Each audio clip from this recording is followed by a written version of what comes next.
คำว่าผัวเมียนั้นมึงกูบ่ให้ว่าปาดใจให้ขึ้นมาเว้าบักห้ากับบ่อยู่พี่น้องด่าบักห้าบักฮุ่งเอารถเมื่อนี้ก็เส้นเก่าเลิกงานมาไม่เมื่อยก็เข้าครัวคือเก่าพี่น้องเอ้ยมาเฮ็ดกับข้าวกับน้ำให้ลูกให้ผัวกินหันบ่เฮ็ดกะย่านเขาบ่ได้กินบางมื้ออันเขาเฮ็ดเวียกมาไม่เมื่อยเขาก็มาเฮ็ดให้ตัวเองกินว่าเช่นซะก็คือว่าหั่นแหละเนาะถ้อยทีถ้อยอาศัยกันผัวเมียพี่น้องหันบ่เฮ็ดกะย่านเขาเมื่อยเขาเฮ็ดเวียกมาเมื่อยก็เฮ็ดหลายก่อนโตว่าเช่นซะ โตนี่เฮ็ดเวียกมาก็ถือว่าเฮ็ดมาน้อยเฮ็ดมาแค่มื้อนึงก็แค่5 ชั่วโมงแต่ว่าผัวอันเฮ็ดมื้อนึง8 ชั่วโมงพี่น้องก็มีบางมื้อที่ว่าเขาเฮ็ดเวียกมาเมื่อยก็ผัวก็เฮ็ดให้กินมื้อนี้ก็เลยแบบว่าเฮ็ดให้ผัวกินว่าเช่นซะอันนี้เป็นเมนูทอดไก่งวงพี่น้องน่ากินน่ากินเป็นเมนูที่แบบว่าหมักมาแล้วว่าเช่นซะแล้วมื้อนี้ค่อยก็เฮ็ดลาบหมูพี่น้องลาบหมูนี่ค่อยก็จะมาหั่นเป็นตอนแล้วก็เอาไปคั่วใส่กระเทียม แล้วก็ปรุงรสน้ำปลาแป้งนัวหน่อยนึงใส่เกลือแล้วก็ใส่อันปลาแดกน้อยนึงเด้อลาบหมูนี่เด้อแล้วก็มีมะเขือดิบนะมะเขือดิบนี่ก็จะมาหั่นเป็นต้นน้อยๆน้อยๆแล้วก็เอาไปใส่พี่น้องแล้วก็ใส่ข้าวคั่วใส่หอมป้อมแล้วก็หอมบัวแล้วก็หอมบัวบ่มีเด้อพี่น้องหอมลาบซะเนาะหลังจากนั้นก็จะกินแบบนี้เลยมื้อนี้นะ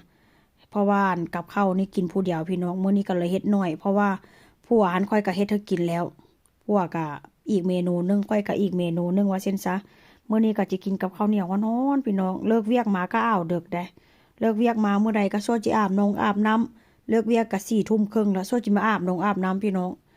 ปาไป11 โมงหรือว่า4 ทุ่มบางเทื่อก็4 ทุ่มครึ่ง5 ทุ่มพี่แหละพี่น้อง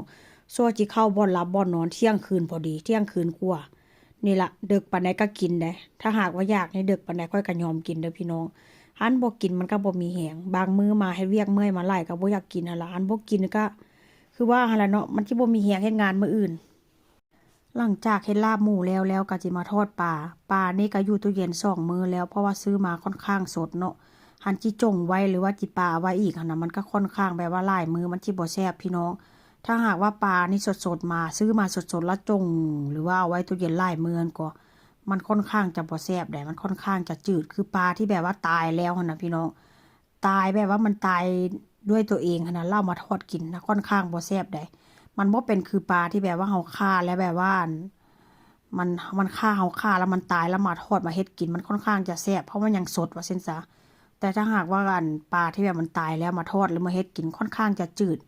คือว่าหั่นล่ะเนาะคือปลาคือเฮาแช่ตู้เย็นหลายมื้อมันก็สิบ่แซ่บพี่น้องถ้าหากว่าบ่กินมื้อนี้ก็สิทอดไว้กินมื้ออื่นหรือว่าเอาไว้กินมื้อหน้าเพราะว่าเวลาที่แบบว่าอัน